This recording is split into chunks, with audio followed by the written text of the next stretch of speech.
Alright guys, so quiz 14 is coming up and we are going to go over the practice quiz. Here's the first one in the Cornell note style as you've seen. We're just going to go and take some notes. So for this one we are multiplying two rational expressions. So step one is going to be to factor everything that you possibly can. So we're going to factor everything. So the types of factoring we've seen so far is the tree method. We've done the SOAP method.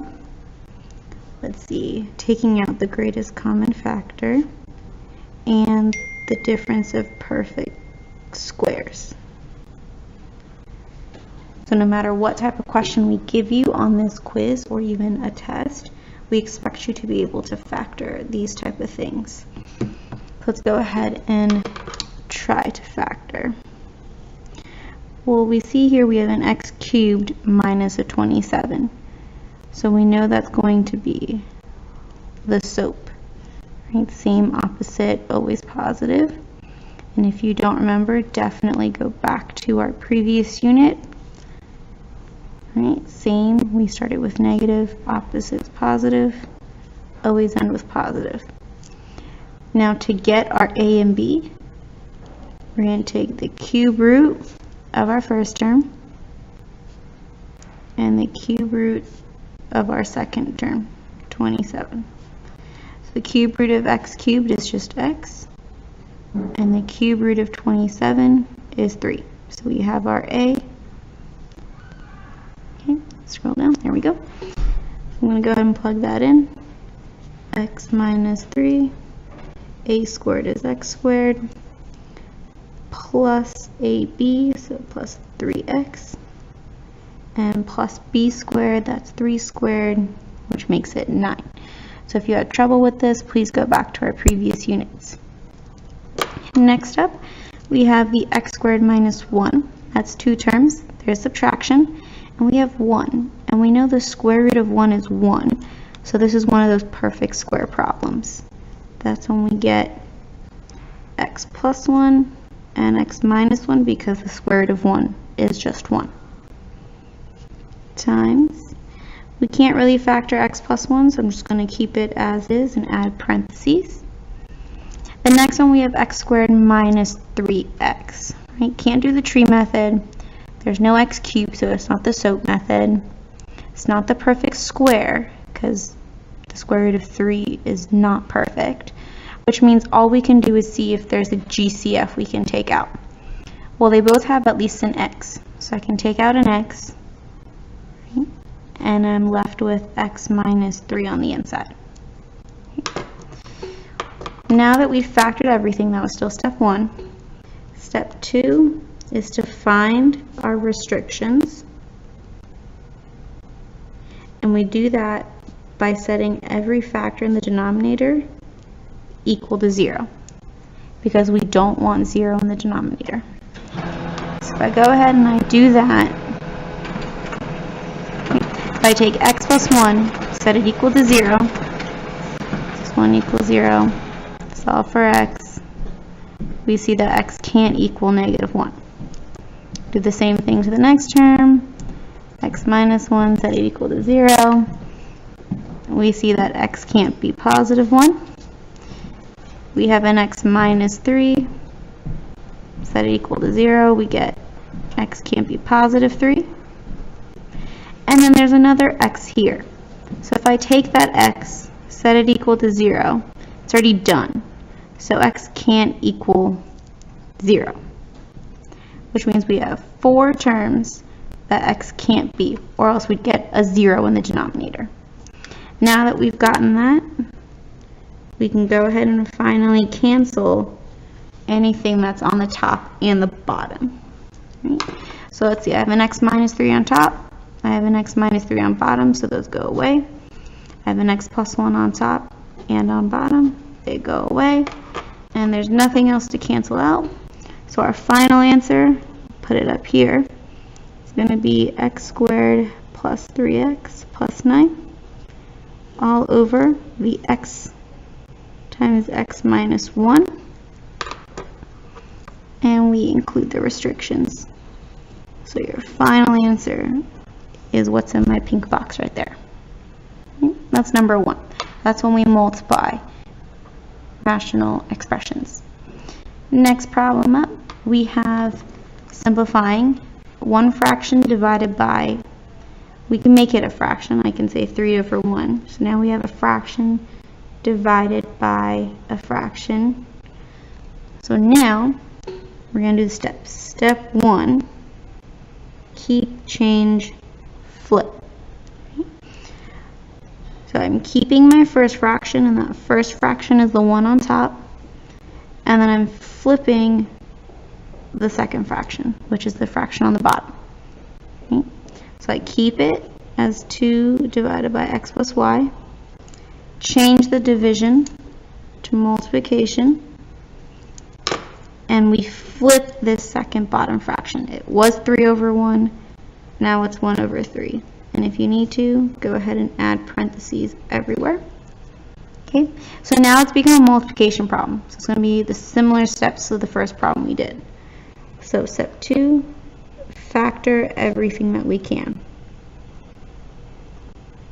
Let's see. I have a 2, can't factor that. X plus y, they have nothing in common except a 1, so I can't factor that further. And 1/3. So step 2 in this case, we didn't really need. Step 3, we're going to go ahead and just combine.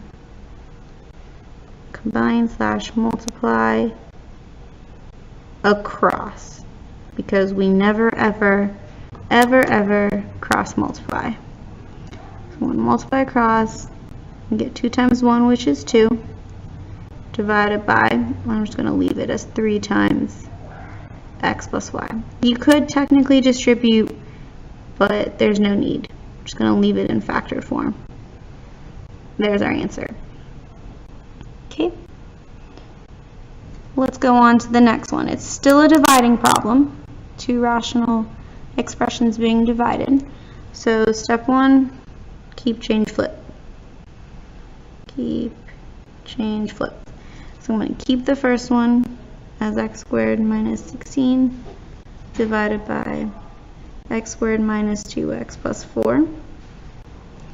I'm changing it to multiplication. And now I flip the second fraction. So now x cubed plus 8 is on top, and x minus 4 is on the bottom. Okay. Now it's just like this first problem. So our next step is to factor everything we can. Okay. So hopefully you guys are really good at factoring.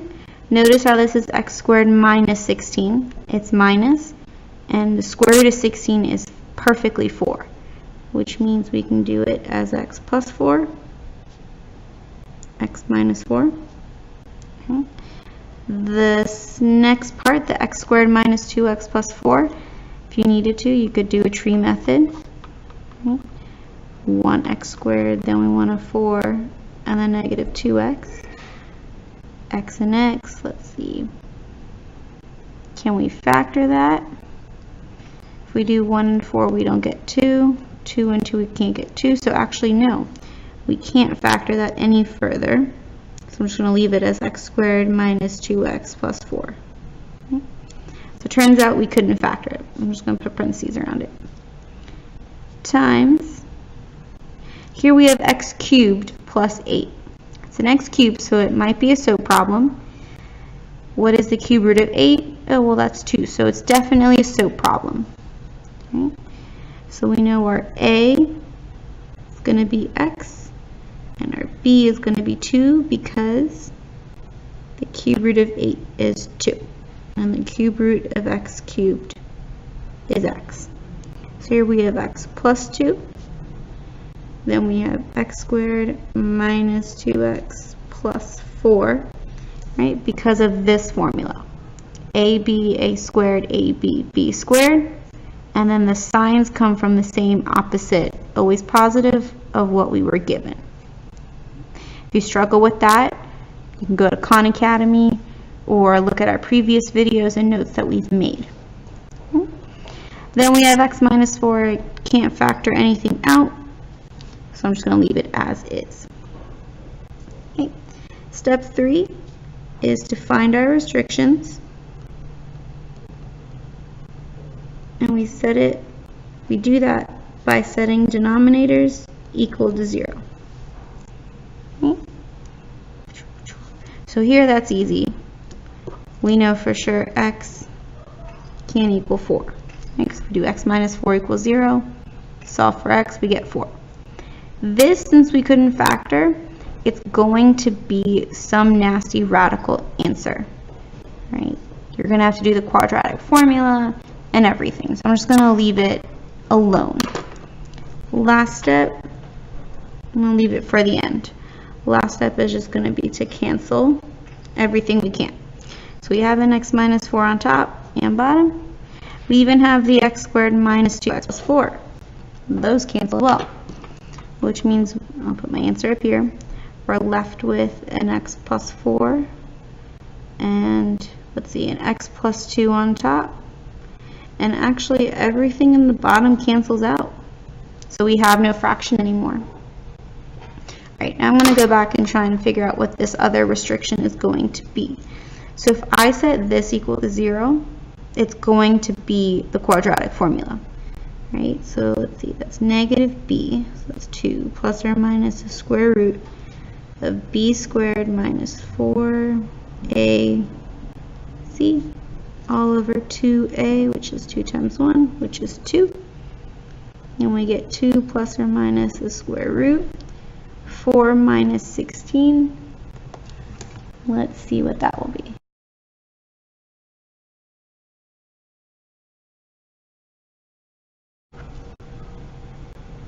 Alright, we actually get negative 12, which means this is imaginary, so I don't have to worry about that restriction. So our final answer will just be x plus 4, x plus 2, and the restriction x can't be 4. So we got rid of the fraction. Alright, let's bring this down. We can do the last 2 questions on this quiz. Alright, this next one is adding. When you add fractions, even if it was in Algebra 1, do it off to the side.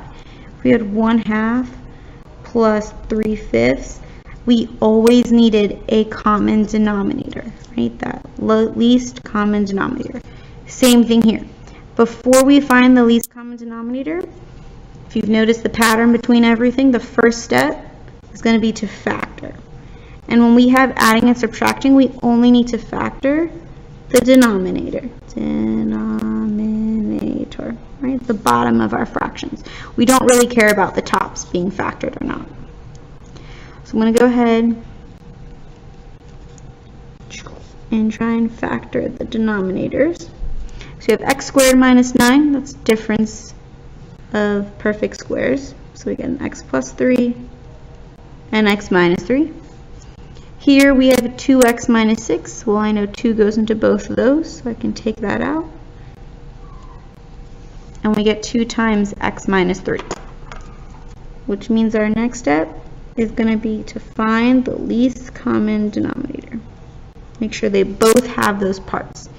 So here, I'm going to take it one fraction at a time. X plus 3, x minus 3. Those are definitely part of our denominators. Okay, and I look at the next fraction. There's an x minus 3, which we already have, so we don't have to write it again. There is a 2 though, and this fraction doesn't have it, which means we need to add the 2 to our least common denominator. So our least common denominator, all the denominators should have a 2, an x plus 3, and an x minus 3. If they don't, we need to multiply that fraction by something to get it. So here we have x plus 3, x minus 3. We're missing a 2, which means I'm going to multiply this fraction, I don't know if you can see it with the lines, top and bottom by 2. Whatever we do to the bottom, we got to do to the top, because then we're technically multiplying by 1, so we don't change anything. Here we have a 2, we have the x minus 3, we are missing the x plus 3. So I'm going to multiply the top and bottom of the second fraction with an x plus 3. Now, wherever you want, don't FOIL the denominators. Leave the denominator in the LCD form, in factored form. Okay? So if I wanted to, I'm just going to make a giant fraction. We have 2x plus 3, x minus 3. So now I'm going to go here. It's 2 times negative 3x. Well, that's just negative 6x. Then I'm going to have to distribute this 4. So then we have a plus 4x. And then 4 times 3 is 12. Next step. Combine like terms on top. Everything on the numerator. So we have a 6x plus 4x. That can become a negative 2x. And we're keeping the 12. Next step. See if we can factor the top and cancel anything out. It might not always work out, but we should definitely always try. So on the top, we can take out bring it over here, a negative 2, which means we're left with an x minus 6, right? Because 12 divided by negative 2 is negative, divided by 2x plus 3x minus 3. And now we notice that our 2's cancel out. So we're left with a negative x minus 6 over x plus 3, x minus 3. That negative is there because negative 2 divided by a positive 2 is negative 1. So the negative actually didn't go away. That's why it stayed. Okay. That was a lot of work. I know not a lot of space, but on the quiz you'll have a lot more space for this type of problem. Okay. Last question. You are going to be solving rational equations, and you could do it by hand or you could do it using Desmos / your calculator. Okay. So Desmos or Calc. So if you were going to use Desmos, your first line, you're going to be putting everything on the left side of the equal sign. And then line 2 will be everything on the right side of our equal sign, which in this case is just 5. And then you see where they intersect. So look where they intersect. I cannot spell. Or where they cross. Right? I'm going to show you how to do it on your calculator because I know not all of you have Desmos. For your calculator, if you do not have the new version, you're going to have to add parentheses to everything. It's annoying, but it's what the calculator understands. So y1, just like Desmos, everything on the left side, just with parentheses. So 6x plus 13 is in parentheses, divided by, and then the x plus 3.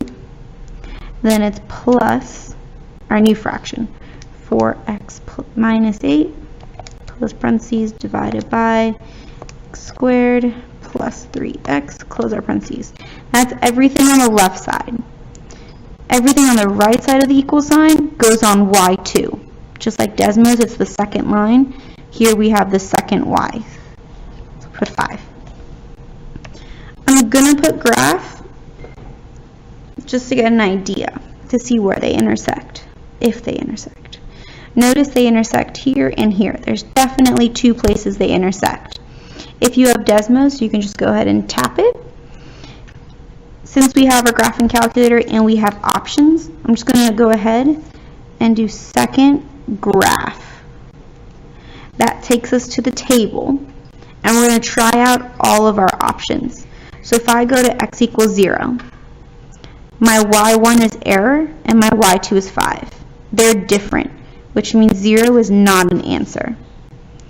I'm going to go ahead to 2, y equals 2. One of them is 3.75, the other is 5. They're different. So 2, oops, my bad, that was 1. So 1 is definitely not an answer. If I go to 2, y1 is 5 and y2 is 5. The y's are the same, which means 2 is definitely one of our solutions. And if we go back, it looks like 2 is where they intersect. So let's keep going. If I look at my graph, it looks to be a negative number. So let's go ahead and try negative 2. Oops. Negative 2, we have 9 and 5, so that's not it. Let's try negative 4.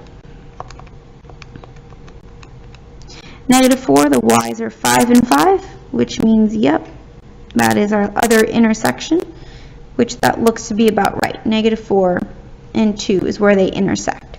So those are our two answers. And if you did it on Desmos, you just go ahead and tap, and it'll give you the x values of 2 and negative 4. Same answers. Okay. That's your first practice quiz.